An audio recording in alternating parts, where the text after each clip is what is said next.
This is Prep Period, an all-sports podcast by the Ventura County Star and the people at VCS Preps.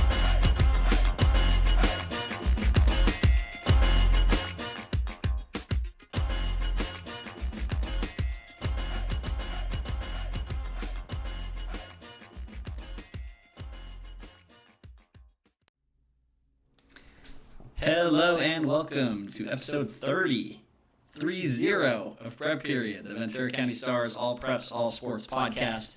My name is Dominic Massimino. He is Joe Curley. We are sports reporters here at the Ventura County Star. Coming to you, not live today. We pushed the podcast today just because we had a lot of work to do. So messing up my normal intro script, but it is what it is. Joe, how you doing? How you doing, man? How you been? I'm doing good. I had a great weekend. As we will describe in a second, I'm sure you had a memorable weekend. And looking forward to hitting spring sports super hard. So, this is the part now where we've now put the winter season in our rearview mirror. And now we can focus for the next 2.5 months on spring season. More like 3 months, actually, on spring season. And get out in the sun. Make sure, like I said earlier, you have your hat, your sunscreen, your Columbia long sleeve, not a sponsor, Columbia long sleeves. All very important. I don't know. That is all good recommendations. I sometimes your forget. SPF gear. Indeed. Yeah, you said, 2.5 months, 3 months, depending on how our teams do. That's what always determines it, right? We could be working. That's right. We could be working a long time into the early summer months if we get Make us work. some crazy baseball and softball teams like we did last year. You remember all that? Make us work. We love state play. Before we start, I have a question for you. I've had this mug for a long time. Do you think that this is specifically, oh man, the glare, specifically supposed to be Popeye or just like some kind of a sailor? I mean, I think it's a sailor. It doesn't look like Popeye to me. I think it's more Bluto than Popeye. Gotcha. I've always wondered. Oh, you can't miss the hair in the back. Where did you get that? I believe I got this at a thrift store, but it's like, it's been like, I don't know, 6-7 years. I can't really. I don't think it's either Popeye or Bluto. I think it's something else. Fair enough. So, sorry, I just had to But get that out it of the holds way. a lovely cup of coffee, I'm sure. It's my plain white. It's English breakfast tea today. You got the espresso though. You're all caffeinated, juiced up. I forgot to have my coffee this morning, so you get to midday and you don't have I don't have my coffee. I start to feel it a little bit, so I need to take it up a notch for us to record. All right, so let's talk about the big story this week. Gabriela Jaquez and the UCLA Bruins, top seed in their region in the NCAA women's basketball tournament. They just had the honor of hosting, I don't know, is it a pod or I don't know what they call it. What were they calling it? It's a good question. The Westwood pod? Yeah, I mean, it's the... That's not a thing anymore, is it? I don't think it's a pod. I mean, it's not the regional yet because they haven't gone up to... They're heading up to Sacramento now for the next it's the regional couple of games. Yeah, I'm not sure what they call it in the first... I mean, so for folks who don't know, the difference between the women's and men's NCAA tournaments is you don't have folks going to travel to these specific locations for the first couple of games. You have the number one seeds are hosting, and so UCLA was at home for Saturday and Monday's games, their first 2 rounds of the tournament, playing in Pauley Pavilion. You went down there to catch up, not just produce an awesome story that is going to drop Thursday, VCStar.com, but also how many photos did you file? More than my boss would have liked, I'm sure. You know what though?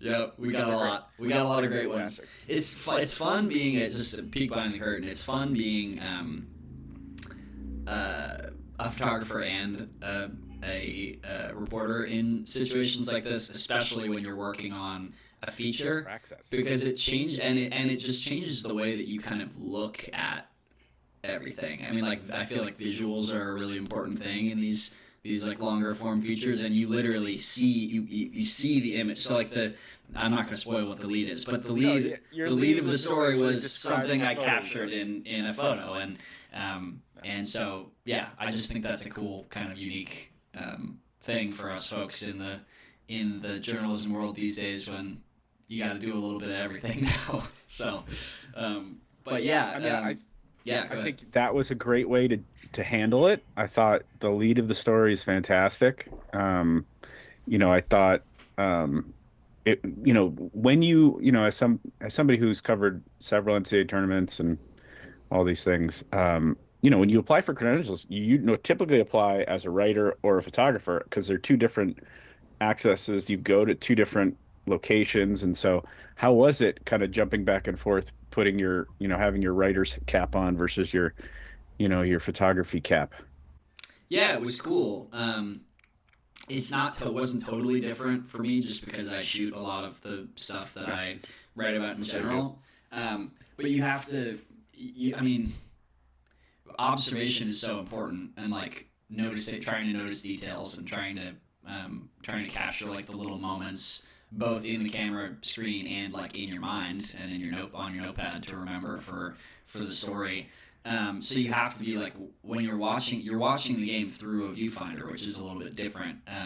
So you have to be able to jump back and forth mentally, and I was watching Gabriela the whole game, and trying to just see what kind of a player she was. I mean, we watched her through the TV screen, but getting to see a little up close and personal, more like just how she plays the game. And it's a very cool getting to do both, and seeing her her game through that lens, so to speak. I mean, the end of the senior of season, no matter who you are, whether you're a former star girls basketball player of the year, or a kid who doesn't get off the bench, the last couple games of your career, your college career, your high school career, are always emotional. And so I don't know, emotion is a big part of the story, but it was maybe a different type of emotion. Just what was your vibe check on how Jaquez and the Bruins are doing here, as they're one of the big favorites in this whole thing? Well, you just think about the way things have played out with with the tournament selection, and where they were seated in this tournament. There was conversation about whether they were going to be the number one overall seed, whether they'd earned it. They had one loss all season. They had the toughest strength of schedule of any team. And I think there was a little bit of disappointment that they didn't get the number one overall seed. Coach Corey Close has said, we didn't care about that, whatever. But they're competitors. I'm sure they wanted that. But also a little bit of a chip on their shoulder for having arguably the greatest season, and being arguably the greatest team in UCLA women's basketball history, not getting that number one overall seed. You would think there'd be stress or high expectations after reaching their first ever Final Four last season. The energy around the team is not representative of those kind of outside opinions or thoughts. It's just fun. These girls are having a lot of fun, and that's kind of the sort of the focus of the story through Gabriela Jaquez's eyes, because she is the emotional leader of this team, is kind of what we discovered through reporting this story out. She is she's just having a great time out there. And something that really struck me talking about, you talk about joy, and you see, the players on this team doing stuff like, doing a dance routine with the dance squad at midcourt of a game, and they're on TikTok and they're laughing, they're having fun, they're having a great time. But it's not just youthful exuberance. It's joy as a strategy. It's joy as a choice. It's choosing to have a good time and to enjoy the really hard work that you're doing, because it makes you a better basketball player. And that's kind of what I took away from talking to these high level players, talking to Gabriela, talking to her teammates, talking to her coaches. So yeah, a fun peek behind the curtain, I think, of the mentality of one of our greatest ever women's basketball players from Ventura County.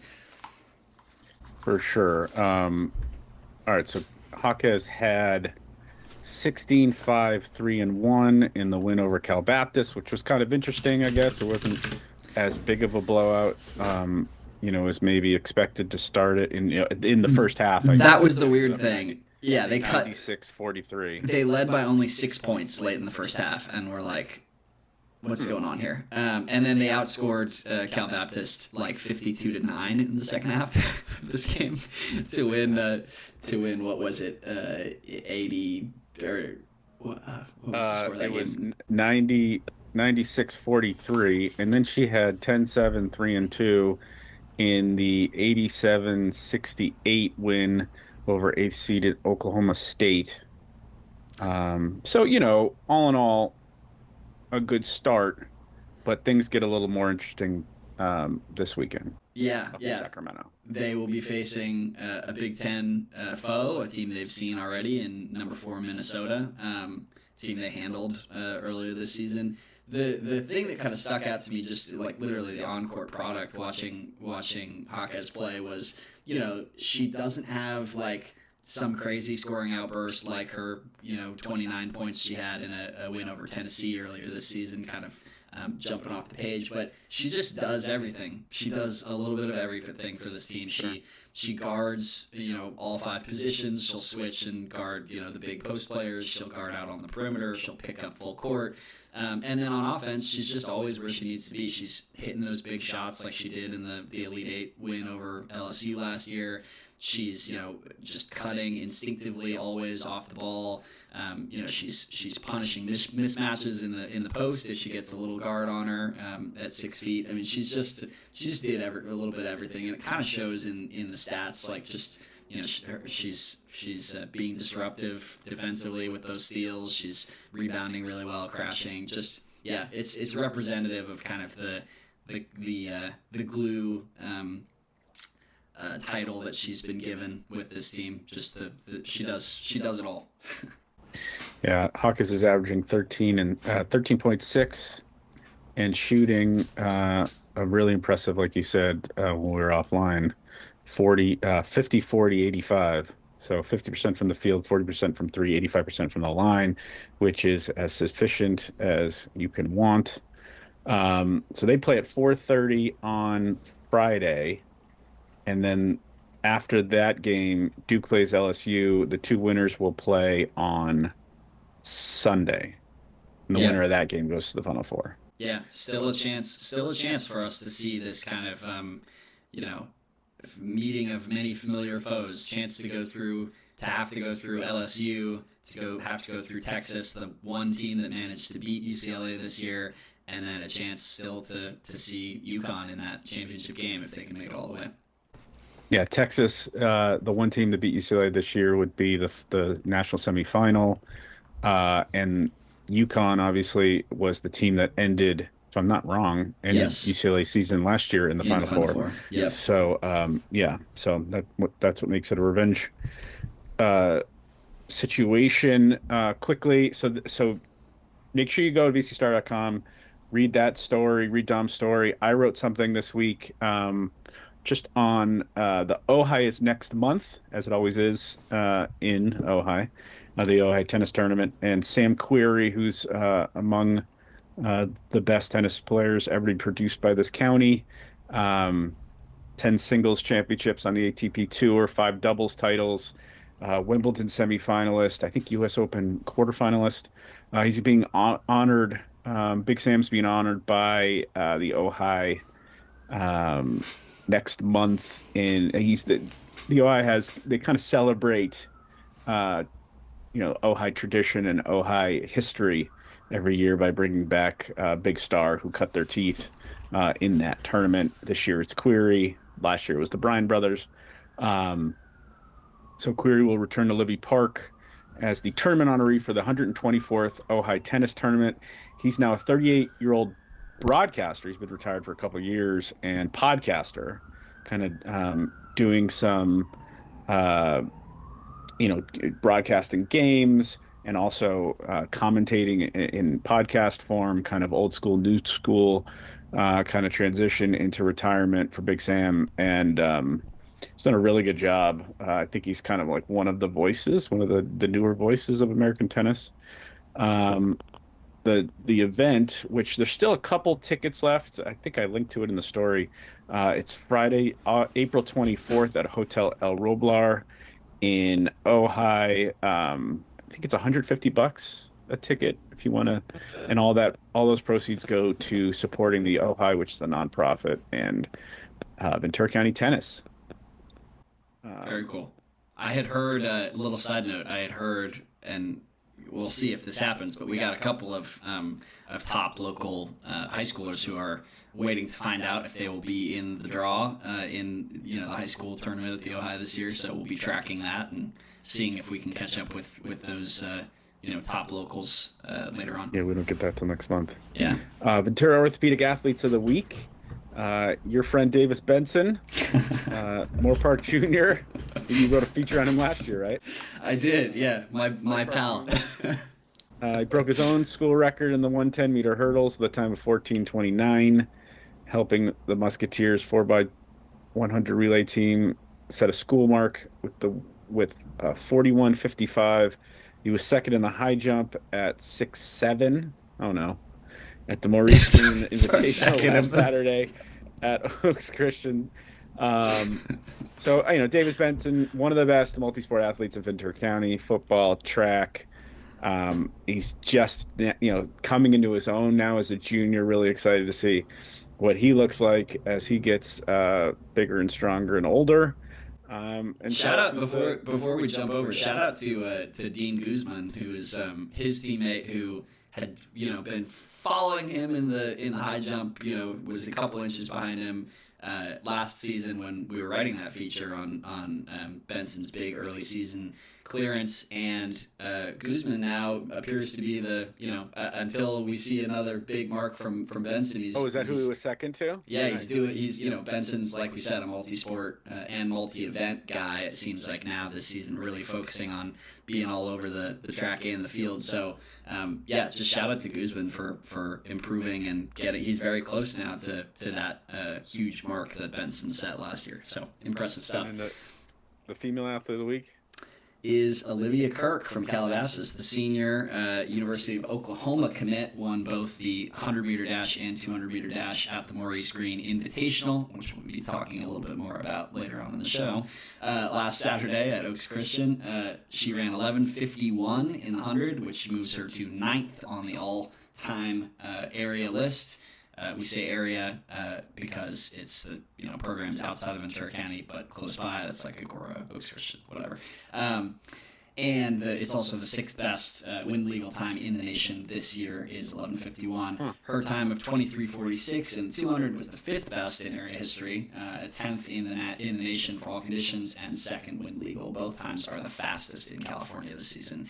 Just some crazy sprint times that have been thrown down in Ventura County and the surrounding area early on this season, putting that that distance hotbed moniker to shame a little bit that we were talking about last week. I mean, some of those sprinters maybe heard the podcast said, "No, man, we got to throw down this week." That's right. We will get to in a little bit. We are kind of having a sprint renaissance here locally. Indeed. All right, second period. Let's talk a little bit, Joe, about as we did last week with some of the basketball and water polo teams. Let's talk soccer and wrestling, player of the year, and just all the work that went into those awesome features that you wrote for our soccer and wrestling athletes of the year. Just start with soccer and just kind of break down your process and what you learned talking to first Marco Hernandez from Westlake. Yeah, I mean, obviously soccer is among the sports kind of close to my heart. One of the sports I cover. And, it was a difficult pick this year because we didn't have a section champ, and kind of, with what happened with Calabasas was by far the best team.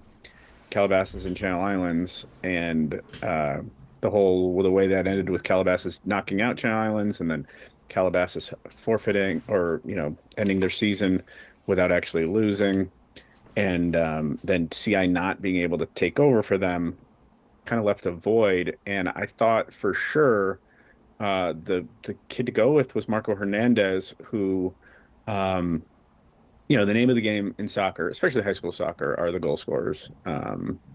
He 30 goals in 20 matches. That is an obscenely high rate of return for a high school soccer player. It was so many that I can't, the coach Eric who runs Westlake, I was like, you have to be sure about this number. Like this number is really important. Like we have to double check every one of these goals and, know this number because I knew it was close to Eric Winalda's record, which is, obviously one of the best athletes to ever come out of Ventura County. The U.S. soccer at one point was the leading goal scorer in the history of U.S. soccer until Landon Donovan broke his record. He's since a very well known, speaking of commentators and broadcasters and coach, and he's obviously the the father of one of our players of the year a couple years ago, who is now just starting her professional career. Tatum Winalda, breaking news, recently signed by the San Diego NWSL team. So we'll get to NWSL probably next week. She'll be one of the big stories. But anyway, getting back to Marco, just a phenomenal goal scorer. He had one of the great playoff moments, in recent history where he had a scoreless game in the playoffs at Kowloon and scored three spectacular goals in the last 5 minutes to go from 0-0 to 3-0. And then the issue with that was the second round. They go to the quarterfinal at Camarillo, and poor guy came down with the flu like a lot of people did, and he missed the game, and Westlake lost. So just there shows you, the type of impact that he had as an individual player in a team sport, and just his overall production, his level of skill. It is really hard for a very, I could talk your ear off about how difficult it is as a men's soccer player to get a scholarship right now, just because all the competing forces from NIL to international players to the lack of opportunity at the Division One level. Just there's not very many teams. And so, he's certainly a Division One caliber talent, a pro level talent. I'm sure he's going to have a long career in this game, but see where he ends up. He could end up at a local school, so might be a reason to check out one of the local colleges if he ends up there. Absolutely. And then your girls' player of the year is somebody who's been, making a huge impact throughout her entire career, as you can see from her career-long statistics. Started her career at Canoga Park. Is that correct? So Mackenzie Gwynn is the daughter of Moore Park College. Speaking of local college soccer teams, Moore Park College head coach Jake Gwynn, and she started at Canoga Park, transferred to Camarillo her sophomore year. So she ended up with an incredible amount of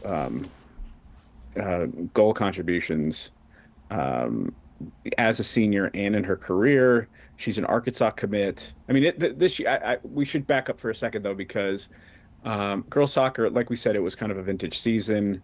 You had the Great Oaks Christian team and Johnny Joe Kurosh. You had Westlake and KK Chihuahua playing in the very first state championship finals.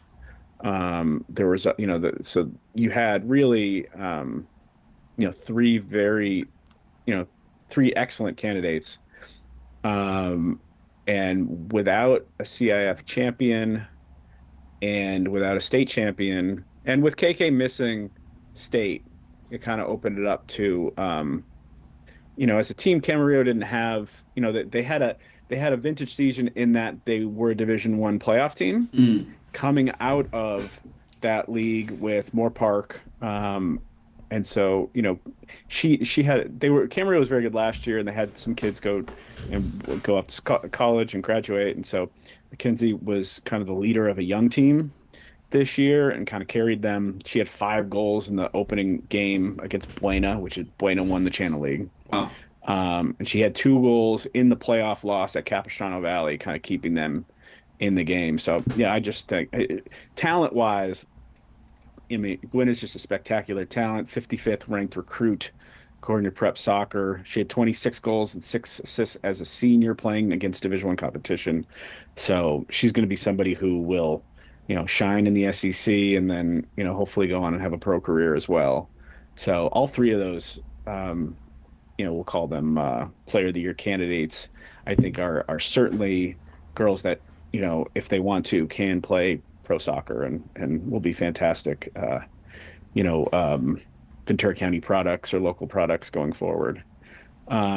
But yeah, Gwen is just so powerful. We hopefully we will talk to her. There'll be an interview on the site with her because she has an incredible personal story where she grew up playing soccer because of her dad, her dad's soccer coach, obviously, or because of what she wanted to do. But also she did gymnastics, and so at a very high level.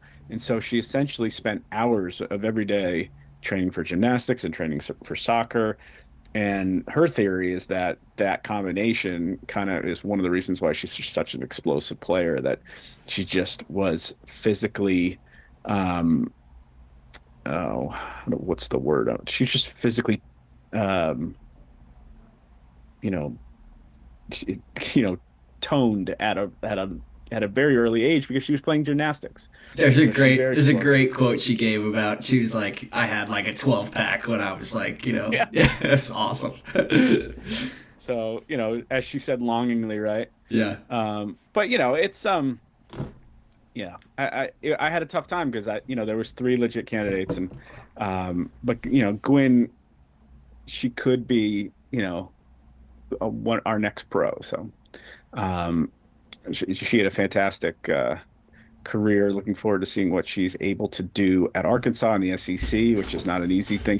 Before that, actually, before we turn the page here, she is with her club team now. Now that, so the way, obviously soccer is a year-round thing. They play half the club soccer season in the fall, stop for high school soccer.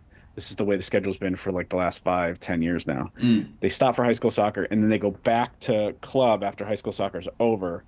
Um, and Mackenzie's got a shot with her club team to win the national championship. That's kind of what they're going for. She's on a team with a bunch of kids who are committed to some of the biggest programs in the country. So Wow. before she even goes to college, she will be playing some huge games. And I know she's very committed to that and very excited about that prospect of winning the national championship with her teammates. So we're here with Mackenzie Gwynn, the Stars 2026 All County Girls Soccer Player of the Year, one of the best soccer players in Ventura County the last 4 years, as she gets ready to head off to play in the SEC at Arkansas, finishing up a season in which she had 26 goals and 6 assists as a senior, opting to play for her high school when a lot of her club teammates were heading off to college early, which was, shows you how important high school soccer was to her.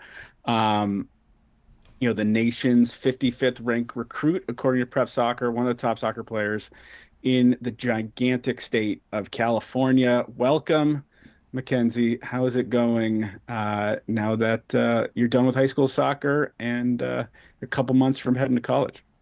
Well, first of all, thank you for having me. It's a big honor to be on here. I'm doing really great, actually. It's been awesome, like the transitional period now that high school's over, going into clubs. So it's kind of a fun area and, counting down till last 2 months before I go. So it's kind of this really exciting time. So, we'll get to your club exploits in a little bit, but one of the things when I wrote the story, the All County story on you that I thought was super interesting was just your background, not just as the daughter of a men's soccer coach, college head coach, but also the fact that, like, Dom and I have talked about in the past, you're a multi-sport. You had a multi-sport childhood, a very interesting multi-sport childhood because you spent a lot of your hours as a young girl training in gymnastics, which is super interesting for someone who is such an explosive striker, physically gifted attacking player. But I don't know, let's go back to Patty's a little bit and bring me through what it was like growing up playing, elite level soccer and elite gymnastics at the same time, and how it came to a head where you had to choose one against the other. Yeah, well, I mean, so obviously I'm the daughter of my father, who's a soccer coach, but my mom's also a competitive dancer. So I feel like I kind of got both of those genes. And so I grew up in the household of, try everything and then make a decision what you want to do. So I think growing up, I mean, I started in the little youth gymnastics classes, and at the same time I was doing little 3-year-old YMCA games and stuff. But, the older I got, there was never a prominent split in my head of I want to do this and not this. It was always the two. There was never one or the other in my head. It was never both of them were such a big part of my life. And I think especially growing up doing gymnastics for as long as I did, I mean, it definitely aided what I did in soccer, I think, looking back at it. And some of the best years of my life, I mean, I used to complain I'd have 6-hour gymnastics practices and then, have to leave 30 minutes early and then, it's time for soccer. But it's looking back at it, it's I'm so grateful for that time in my life, because I think it really did make me, I think, the athlete that I am, and give me a lot of athletic and physical attributes that I think, definitely are things that benefit you in soccer now. So. What did little Mac love about gymnastics? What kept you going back to the gym and putting all that time in and that effort in? And, like you said in the interview, it was, a lot of calisthenic, a lot of training, physical training. I know I try to get my 12-year-old to do 10 push-ups, and yeah. I was exhausted reading that story, just hearing about the work. So yeah. I'm looking forward to hearing this. Yeah, I mean, it's a great question, because, you look back and you're like, why were you doing all of those things? But I mean, I really just the idea of doing sports from day to night was what I looked forward to. I would go to school and be counting down the hours until I got to leave so I could go to the gym and go, that was the kind of kid that I was. And I am still, but that's, even when I was younger, that was, how I looked at things. And I think you were raised in such a close-knit gym where a lot of the girls that I was around for that long, we all were best friends, and we were all, I mean, it was like a play date when you're basically at that age, it's a play date, but you're doing sports, and that was the cool thing to me. So I get to go flip, I get to go do this, and I get to, and it was never really a chore for me. I really, like I said, I really enjoyed going there. I really enjoyed knowing that at this time it was soccer, and I think that's something that people might not know about my life, because you hear oh, she's soccer. I did both in tandem for a decade of my life, which, yeah. So I think I looked at it more of I was excited because it was fun. I literally what made me want to do it for so long was because I had so much fun. So, yeah. And then, obviously as you're approaching high school, you had to pick, simply because it's just not well, I guess tell us why you had to pick, and what went into that decision, and how that decision has shaped what you've become over the last 4 years. Yeah. So, I mean, ultimately, the older I got, it was okay, I kept going up in levels in gymnastics, and it got to the point where at a certain point you reach a level and you either make it your whole career or you don't. And I was getting close to that point where I was had to talk with my parents. Obviously it was not an easy decision, but I think something, I remember my mom asked me in the car ride, okay, what are you gonna do? And I was I don't know. And I came home, my dad probably, manipulating it a little bit, so he was follow, his little footsteps, but he was you go to gymnastics, you go to college, and then what? It's your career is kind of over. And I was sure. He's argument. I'm in my mid-40s and I'm still coaching, and I did this, and I was it's a lifelong sport. You can do whatever you want with it. And I was you know what? You're right. And I loved the idea of being able to do something for my whole life, whether it was hopefully going pro or going to college or coaching even when I'm older. And I think that was something that really made that decision the light bulb went off in my head. Like I want to do soccer. So. And then, quickly bring us through, obviously soccer season doesn't end. You're going from high school to an opportunity, you're essentially striving to win a national championship in the club level. Tell us just a little bit about, what's happening with your club and what you're trying to do there. Yeah, I mean, well, for me, I've only been on my current team this is like my second season with them, like my second full season with them. But I've actually grown up playing with most of the girls on my team from when I was younger. So I think over time, like I knew whatever club I was on, that this group of girls on this specific team all were hungry and wanted to win. And I love the idea that like a team full of girls really wanted to just be the best and wanted to win.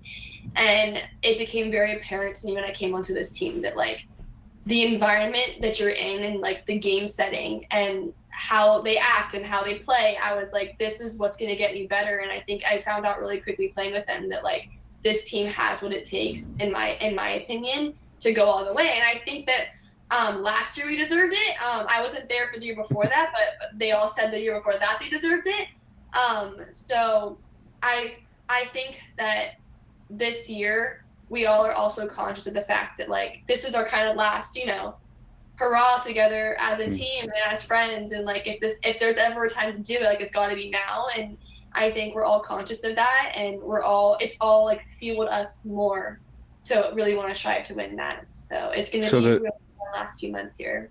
The name of the club is Slammers HB Coach, and it's U.S. Youth International goalkeeper Peyton Trayer is a teammate. She's a freshman at North Carolina, Texas A&M freshman, Ireland Churchill. Like you said when we did the interview, that essentially every one of your teammates is a Division I soccer player. And the interesting thing is you're going to go from the end of that season, whenever it is, essentially directly to college, right? What's the emotions about almost you're about to essentially join an SEC women's soccer team, and you're going to be thrown right into one of the biggest conferences in the world, and I'm sure you're excited. I'm very excited, and I could have gone in January, which is what half my club team did. They all reclassified, and that's why a lot of people didn't play their full high school seasons, was because they had to leave in January. But in my head, I'm just so ready to go. Like honestly, like I feel like I've waited my whole life for this moment, and of course it's bittersweet. We live in a small town, everyone knows everyone. It's not going to be easy to leave, but I think I'm just really excited for this next chapter, and like that's all that I feel about it. Like I'm not super nervous. I'm not super like any of that. I mean, like it's your typical nerves leaving home and stuff, but like I'm more than anything, I'm like, I know this is what I want. I'm doing this for a reason, and I'm kind of just like ready for it to be now, so I can like get there, and live there and meet everyone. So it's really exciting in my head how it's going to pan out. Well, congratulations again on a fantastic 4-year career. Really excited to watch and track your everything you're able to do in college, and I'm sure a long professional career. So stay healthy, stay happy, and go dominate. Thank you so much. And then wrestling, obviously, maybe out of all 7 all-county features that we did, the one who instantly was maybe the easiest pick was Madison Black. Yeah. Not just the state champion, an individual state champion, but she went undefeated, 53-0. And what a resume. And I mean, you remember she was on this program about a month ago and was a spectacular interview, and I used a lot of that interview in the feature, and it some of it prepped me and some of it we used quotes from it. So yeah, the dance, I loved the dance stuff. That was great. It was awesome. She that was it's reminiscent a little of Gwen, right, where it's like Madison was once she became a wrestler, she was so invested in wrestling. And in order to be a successful wrestler, it's not like something that you do a couple hours a day. It's a lifestyle. It's who you become, every waking hour. But she took an hour of her week or a couple hours of her week every Monday to continue to dance at Thrive Dance Academy in Newbury Park. And so I thought that Do was super not cool. specialize early. That's right. that's all I'm saying. That's like the message you get from so many of these elite athletes is I learned so much, and it changed so much of the way that I, move mechanically, that I did this other sport that's so different. Just, I don't know, love of the game, not burning out, so many I mean, reasons. and I don't, you'd have to be a knucklehead to believe that dancing hasn't helped Madison as a wrestler. I mean, think of the feet and the lower body and everything that wrestling is. I'm sure being more nimble helps her. It's part of the reason she was able to get across the line and win that state championship and deliver. And then, I had a lot of fun getting to know Noah Huss, our boys wrestler of the year. He had an incredible story where essentially his mom told him to get off the couch. It's not I like he love wasn't an that. athlete growing up. He played baseball and played. He was looking forward to playing Moore Park High basketball, and then he got hurt before tryouts, entering his freshman year or around his freshman year, and that kept him out of the basketball. I mean, I think this is an issue that I've seen in a bunch of people that I know locally is that it, those initial tryouts become, it's an issue where, I know really good baseball players locally that didn't make the freshman team and then never played high school baseball. And, it's just a shame, but he wasn't able to try out for basketball. So then he ends up on a couch gaining a bunch of weight, and his mom's essentially takes the PlayStation control out of his hand and is like, you need a sport by tomorrow. I He was love like, that. and he had a bunch Pick of something. friends he had a bunch of friends on the wrestling team. And well, not to spoil the story, but essentially he was the one that stuck with wrestling, and it became, like I said with Matt, it became a lifestyle for him. He was getting up at 4:30 in the morning and working out and getting a workout in, and then working out after school, and then going to training, and then working out after, and like that's how you become a CIF champion in a sport like wrestling. He The was only 40 and the only 6. CIF champion in boys wrestling locally for us, I believe. He was the only local CIF champion, and I think he was the highest placer at state. Is that right? Yeah, I believe that's right. Or Yeah. tied with Josh Requena, as the highest placer in state. And there's some really interesting details in the story about, I mean, he's wrestling heavyweight, but he was only really a heavyweight. He was only, when you think of a heavyweight, it was only that when he started, and he lost like 60 pounds. And then after his junior year, when he just missed making it to state, they realized that he needed to put weight on, he needed to get muscle. And so that's why he spent so much time in that gym adding that weight. And that's why he was able to, it's not just it's not just the county's only CIF champion. He is Moore Park's first state finisher. So you think Wow. of how long Moore Park has existed that they haven't had a state wrestling. I kind of was, when they told me that, I was dubious, and then I did some research, and I was like, yeah, I guess that's probably right. Yeah, cool Um, reading. Cool reading about, like, he's too explosive for most of these big guys, but he's so strong. You know what I mean? It's like he's what you would call on the basketball court a matchup nightmare, because he just has yeah, some skills that you're not really supposed to have at that size. he was strong enough to be, so he wasn't overpowered by the true heavyweights, and he was skilled enough that the true heavyweights had a really difficult time, with his skill and technique. So, he deserved every bit of his success. He is going to continue wrestling at the club level in college because he's locked in at BYU, and I don't think he's going to try out I don't know. I honestly don't even know if BYU has a wrestling team, but he's planning on doing club wrestling there. And obviously Madison, we didn't mention, Madison is going to wrestle at Sacred Heart University in Connecticut. So she will continue to wrestle at the collegiate level. Um, and then we also had huge track news over the weekend. We've already mentioned two athletes and what they did at the Maurice Green Invitational. Tell me about someone else. Yeah, we had. It's not every day that you get a Ventura County record in any track and field event. We got one of the marquee events on the track. We have a new record holder, and that is Jaden Griffin from Newbury Park. The senior ran 10:43 wind legal to win That's the Maurice Green Invitational. He betters a 16-year mark that was Jordan Jameson, I believe. Yeah, Jameson Jordan from Rio Jameson Mesa. Jordan. Rio Mesa obviously has a long tradition of sprinting success, and that was actually run at the 2010 state championship. So, you think, um, you look at it, it's like, what could Griffin do as he, gets to the end of the season and is running against faster competition? Yeah, it's all about health, and it's all about staying, showing up at the starting line. We had one of our great sprinters last season from Newbury Park was Nicholas Durbiano.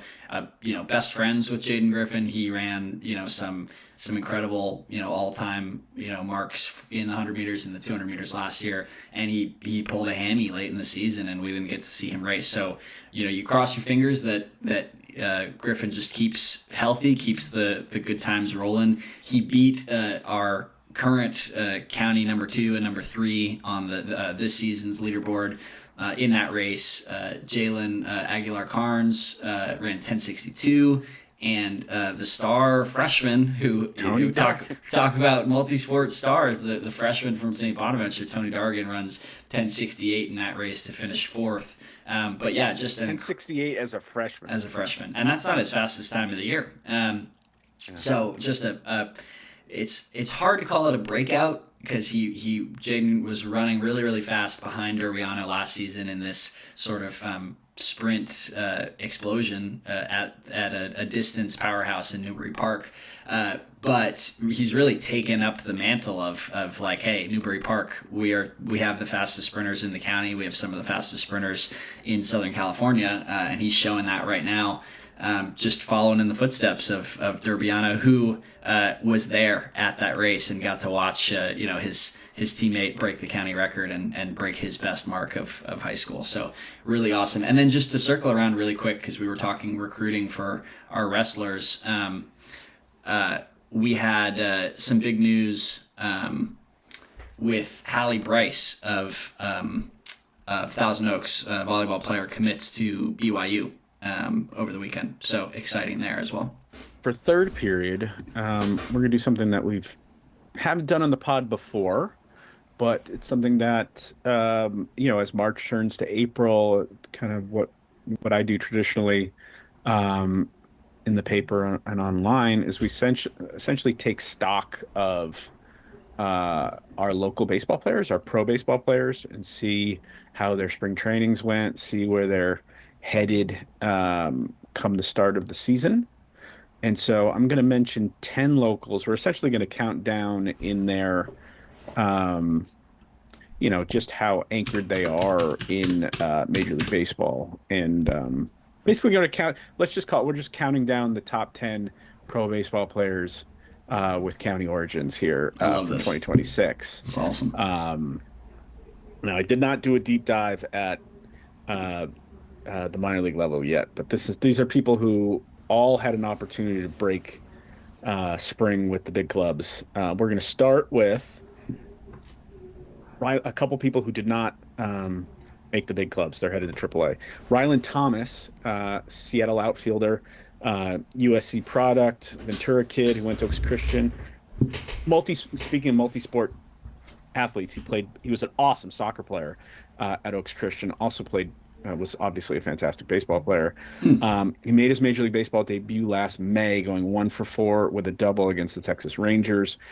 And he obviously came into spring training ready, because he was an absolute monster, doing everything he possibly could to make the Mariners, hitting .484 with 2 home runs in 43 plate appearances, 19 games.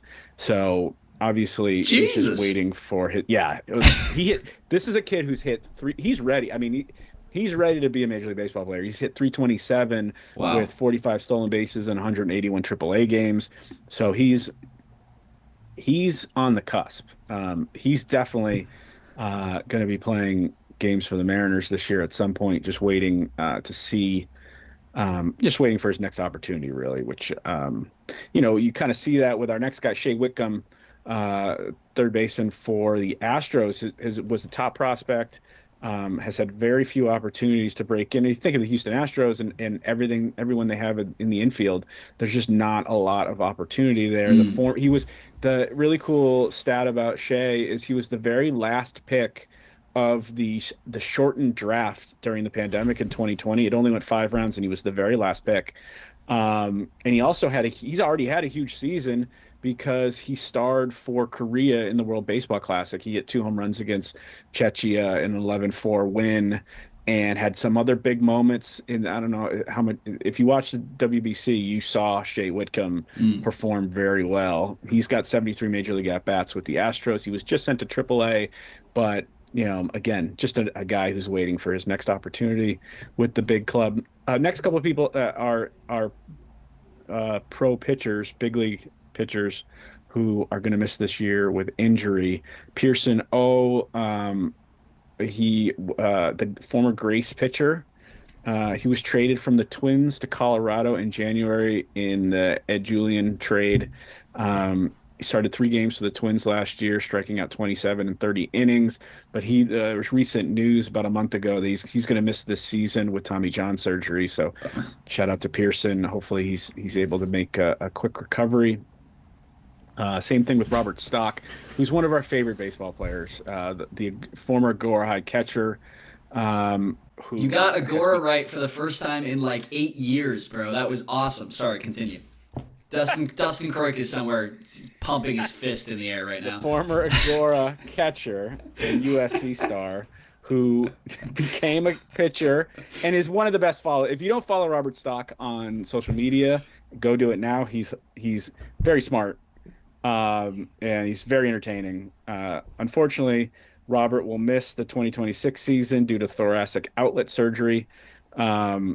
He was sent home. He was going to pitch for Team Israel in the WBC, and right before the WBC started, he had pitched in an exhibition and had felt something, and they sent him home, and and that's what happened.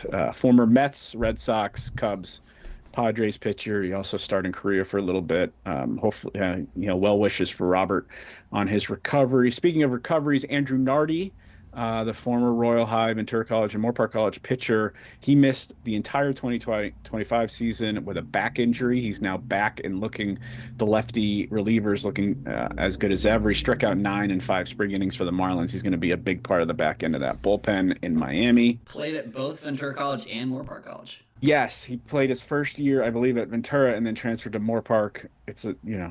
We get into it, but cool. Sorry, continue. But yeah, it's not the only. It happens. Not the first.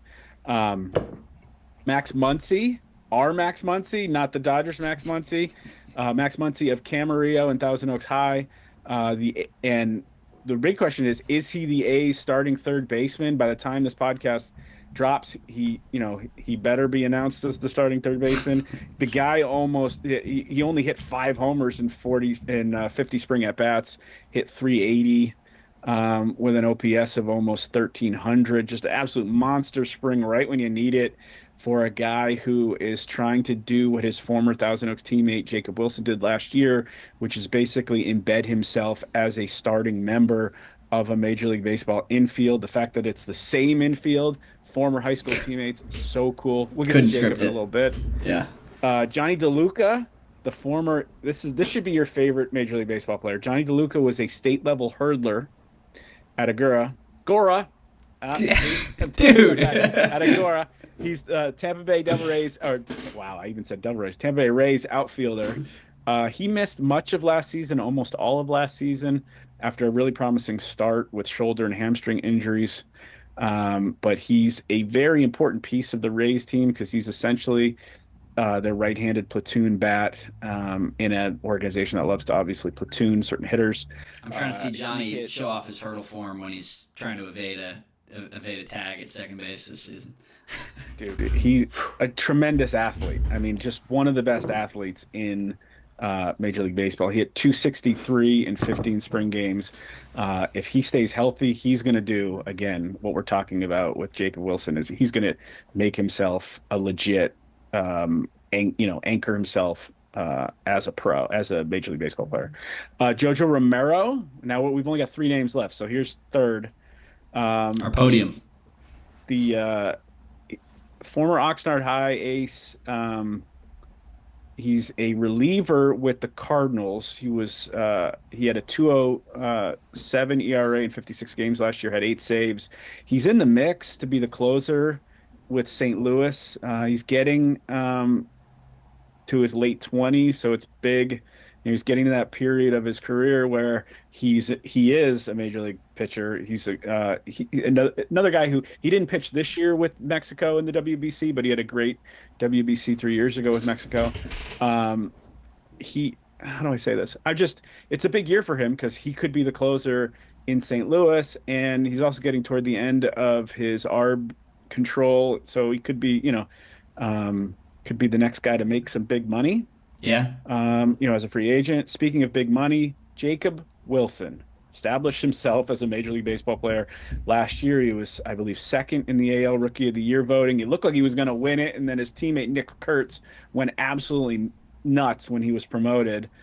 Jacob Wilson almost won the batting title last year. He was 296 with 54 RBIs in 12 home runs, I should say, in only 400 at-bats, 430 at-bats. Jeez. But the big news was in January, he signed a 7-year, $70 million extension with the Athletics. I know they don't like to be called the Sacramento Athletics, but he is playing in his home state. You can, go up to Sacramento and see Jacob. Or I guess you could just wait for when they play the Dodgers and the Angels down here. And then obviously the guy who's been number one on this list for more than a decade, Christian Yelich, the veteran leader of the Milwaukee Brewers, former National League Most Valuable Player. He hit 264 with 29 home runs and 103 RBIs as a 33-year-old. And, he puts in a ton of work in the offseason. He's always here locally, working with, former Camarillo High Star Brad Boyer and some of his hitting coaches. And, he's ingrained as the top baseball player among Ventura County products right now. Obviously, you got a list there of guys that are chasing. And then, we'll go deeper into this going forward, but there's some big time college players that are, going to be trying to make this list really soon. Former Westlake High lefty Dylan Volantis, reigning Baseball America Freshman of the Year at Texas. He has lived up to the hype in his first 6 starts with the Longhorns this year. He's 3-0 with a 135 ERA, has struck out 44 in 33 innings. So anyway, we'll get to Dylan. I'm going to track him down pretty soon. We'll do a story. Yeah.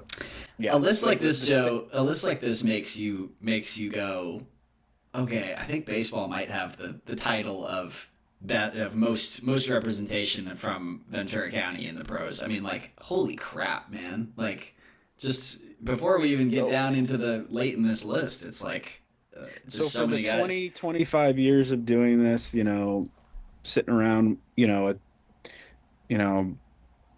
bar stool or something, the argument, especially on the men's side, you could make the argument that baseball and softball are the two talent-rich sports on either side of the gender gap there. I mean, certainly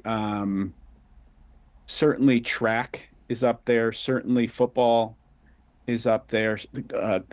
Soccer, especially on the women's side, is up there. What are we've had great, we talked about water polo last week. Yeah, that's obviously a good point. Water polo. I mean, it's an argument. I'm not saying, but I think it's been my opinion in the 25 years that I've been doing this that we've had the most talent in baseball and softball, and I would argue probably softball even more so than baseball. But I guess they'll get myself in trouble. We don't want to get you in trouble. That's for certain. Yeah, I live in a state of trouble. All right. So, anything else to plug? So read that story when I write it, which will be by the time this drops. Read that story when I write it. We'll have another. We're gonna, our baseball, softball. I saw your track. Was it track rankings in the system? So we'll have our rankings coming out soon. There's been a bunch of other news that we will get to next week as we're going along. But great job, and continue to read continue to follow UCLA Bruins basketball team here as they try to right the wrong and win a national championship. And make sure you read that story from Dom. It was he put a big swing, and to stay on the baseball metaphor, he knocked it out of the park. Barreled up. Barreled up. All right, guys. Thank you very much. Like Joe said, read everything. Support our work. Subscribe to the show wherever you're watching. If it's on Spotify, Apple Podcasts, YouTube, it's just really helpful for us to continue trying to build this thing. And we really appreciate you guys hanging out with us and listening. And let's keep it going. Keep it going into next week. All right. Appreciate you guys. Spring season. Till next time. It comes down to this for Thousand Oaks in their season. It is a gift to Martin. Martin gets the first down and more. It's a nice little screen to the left-hand side. One play and see ya later. Caldera dives into the end zone. Touchdown Oxnard. What a fitting way to end that run. He's at the 40. He's at the 20. 10.